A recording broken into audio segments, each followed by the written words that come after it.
The Trinidad and Tobago Special Olympics has begun. The official opening ceremony takes place this weekend at the Mani Ramjan Stadium, and the Tobago Games are carded for next Thursday at Shaw Park Recreational Facility. We have with us in studio the National Director for Special Olympics TT, Mr. Ferdinand Bibby, to tell us more. Mr. Bibby, good morning.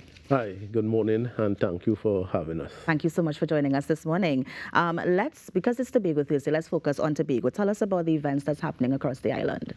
Okay, so our Tobago Games is carded for Thursday the 18th. It is carded at the Shaw Park Regional Recreational Complex. Right. We are expecting roughly 60 athletes from 3 of the special schools there in Tobago. Nice.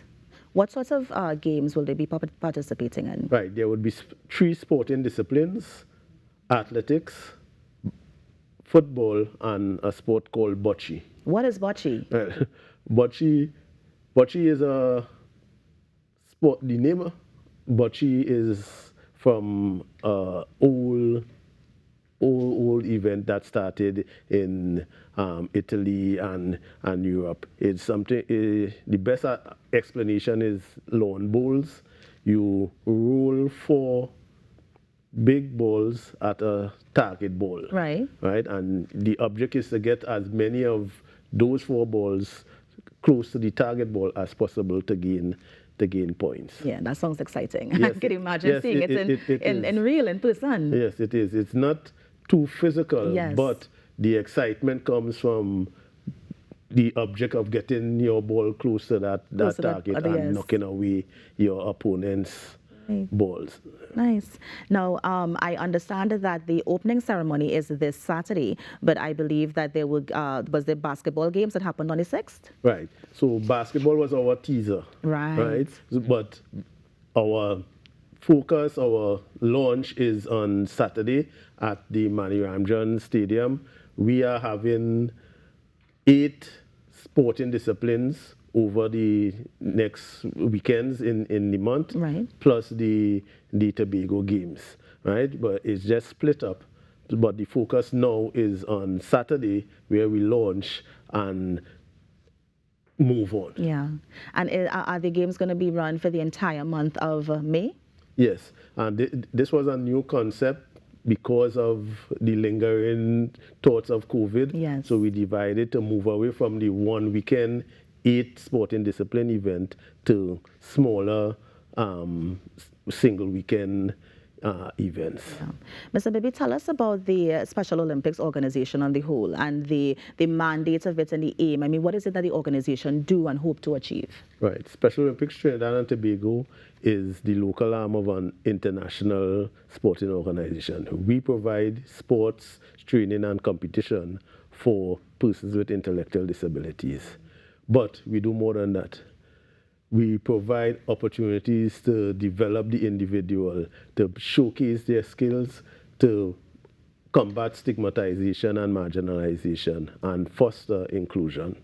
Now, when you say intellectual disabilities, give us some examples of some of the athletes that you've seen in the past. Right. So intellectual disability, someone is considered to have an intellectual disability if they score less than 70 in a standardized IQ test. Okay. Right? So once you score less than 70, but we also couple it with they having functional limitations in adaptive skills. So their coping skills, their ability to socialize, all of that is taken into consideration before you pronounce. And that diagnosis comes from a professional. Right. So once that is done, the person is eligible to participate in Special Olympics.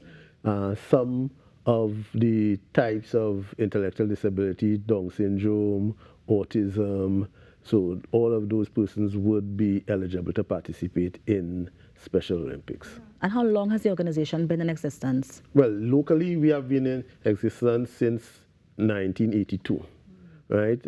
Special Olympics, though, started in 1968 by Miss Eunice Kennedy Shriver of the Kennedy clan. The Kennedy family. Yes. Is this also Arnold Schwarzenegger's wife or somebody No, else? her mother. Her mother. Yes. Okay, right, right. Yeah. And have we ever sent any of our local athletes abroad to participate? Yeah, well, we have been participating at World Games since 1983, Summer Games and Winter Games since 1993.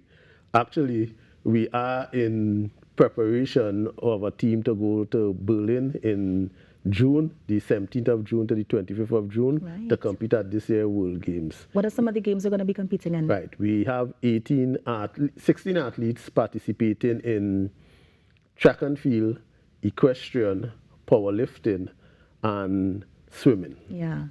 Mr. Bibby, I'm wondering about the safety of our athletes. You said equestrian. Of course, that's with horses and that kind of thing. I mean, how can we ensure that our athletes are going to be safe, while they're doing these type of events?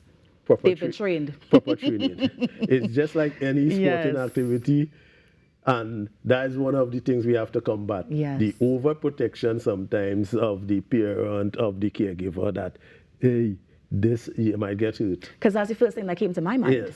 Yes, but proper training, so we train year round. So while you hear Special Olympics now on the 13th, these athletes would have been training since last September when things opened up in the country.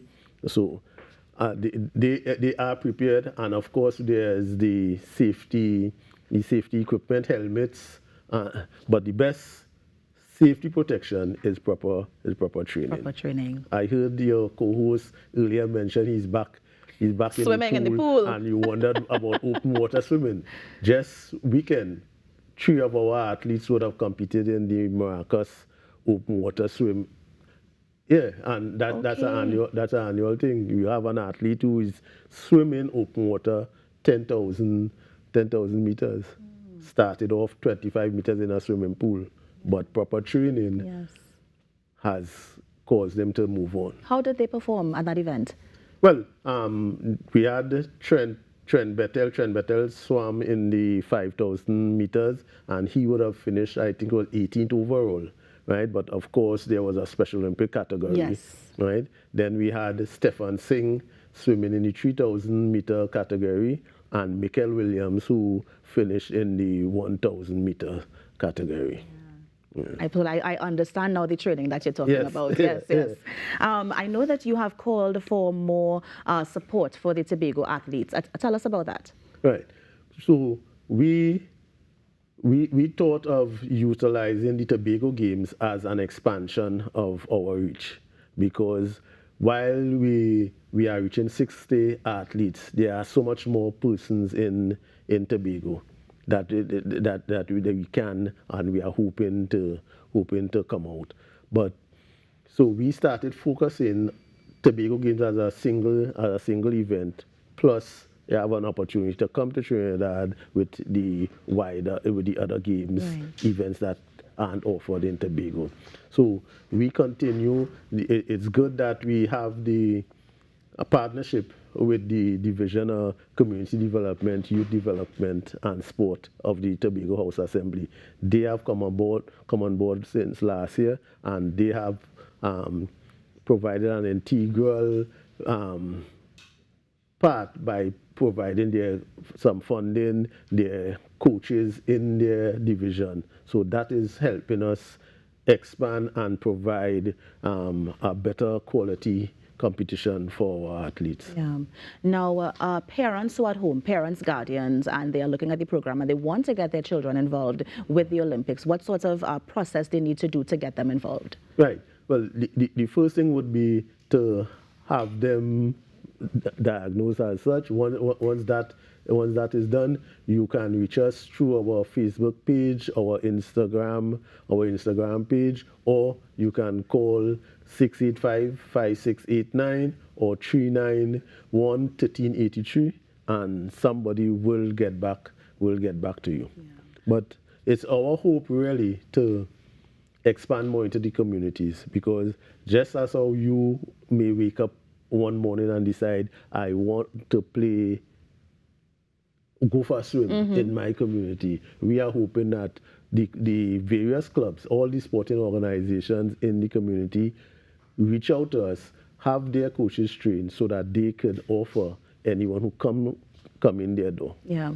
Now, while it's the Tobago Games, are there any sort of partnership with Trinidad, or how does that work? Well, It is under the Special Olympics Trinidad and Tobago The entire umbrella. Right? But we started the Tobago Games in recognition of one of our past board chair, Miss Norma James, who came from Tobago. So when she passed, in recognition of her work, we started the Tobago Games, right? But the Tobago Games is just another opportunity for our athletes in Tobago to have competition, because not all of them may have been able to come to Trinidad because of funding. So you have that Tobago leg that you can participate in, and those who also want to travel to Trinidad for the wider games can also come. Yeah.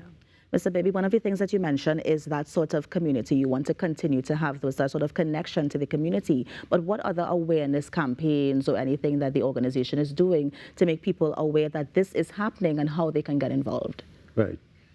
So I said we do sport, but we do more than that, because the development of the individual is also important to us. So we have what we call an athletes leadership program, where we are training the athletes to assume more meaningful roles, right, off the field of play. So they are being trained as self-advocates, they are being trained as presenters.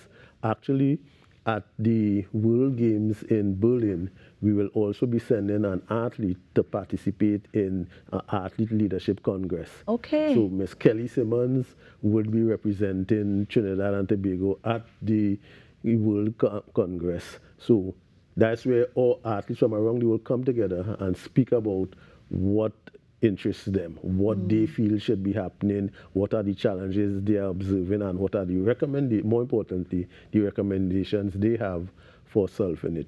So locally, we also have our athlete leadership program.